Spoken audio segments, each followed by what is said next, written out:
उत्तराखंड में विकास के नाम पर जो होड़ लगी है, प्रकृति से छेड़छाड़ करने की, पर्यावरण को प्रदूषित करने की, नदियों पर बांध बनाने की, ये उसका नतीजा है। हम किसके लिए विकास कर रहे हैं? हम अरबों खरबों रुपया खर्च करके विकास करते जाते हैं।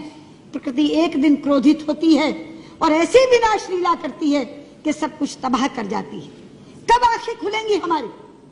क्या इस त्रासदी के बाद भी नहीं? क्या इस आपदा के बाद भी नहीं? वहां एक धारी देवी का मंदिर है, उत्तराखंड की रक्षक कहा जाता है उनको। उत्तराखंड की रक्षक देवी धारी देवी, उन धारी देवी के ऊपर भी एक विद्युत परियोजना चल रही है, जिसमें धारी देवी को जलमग्न करने की योजना थी। हमारी पार्टी की नेत्री उमा भारती एड़ी चोटी का जोर लगा रही थी उस धारी देवी को बचाने के लिए। एक एक के घर जाती थी। आडवाणी जी के नेतृत्व में प्रतिनिधिमंडल लेकर के, मुझे साथ लेकर के प्रधानमंत्री जी के पास गई थी। पर्यावरण मंत्री से सैकड़ों बार मिली थी। हमें प्रधानमंत्री जी ने आश्वस्त किया, हमें पर्यावरण मंत्री ने आश्वस्त किया, किसी भी कीमत पे धारी देवी वहां से हटाई नहीं जाएंगी। धारी देवी की मूर्ति अलग है, मगर धारी देवी वो शिला है जिस शिला को बचाने के लिए हम कह रहे थे। लेकिन सभापति जी, आप जानते हैं ये मात्र संयोग नहीं है। मैं सदन के लोगों को बताना चाहती हूँ, उधर 16 जून को धारी देवी जलमग्न हुई।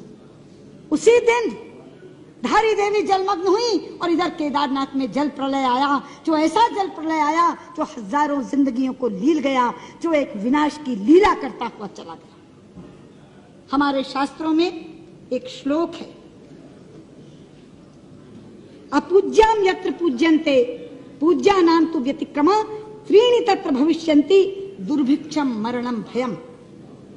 जहां अपूज्य लोगों की पूजा होती है मगर पूज्यों का तिरस्कार होता है, वहां 3 चीजें घटती हैं, अकाल, मौत और भय। ये वहां की पूज्या उत्तराखंड की रक्षक देवी धारी देवी का तिरस्कार हुआ और तीनों चीजें आ गई। लोग भुखमरी से भी मर रहे हैं, मौत का भी तांडव हो रहा है और भय भी वहां व्याप्त है। इसलिए मैं कहना चाहती हूं, ये जो विकास वर्सेस विनाश का प्रश्न है, ये आज मुंह बाए खड़ा है। वहां गंगा जी के ऊपर कितने बांध बन रहे हैं आप जानते हैं। योजना आयोग की चतुर्वेदी समिति ने गंगा, भागीरथी और अलकनंदा पर 70 बांधों की स्वीकृति दी है। 70 बांधों की।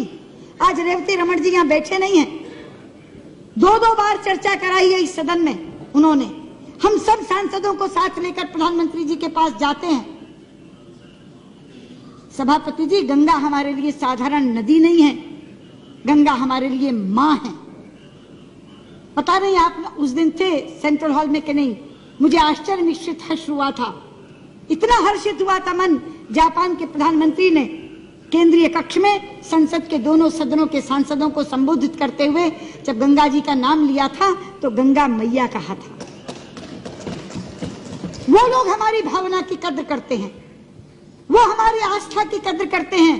वो गंगा जी को गंगा मैया कहकर संबोधित करते हैं और हमारे लोग गंगा मैया को सुरंग में डालने की योजना बना रहे हैं।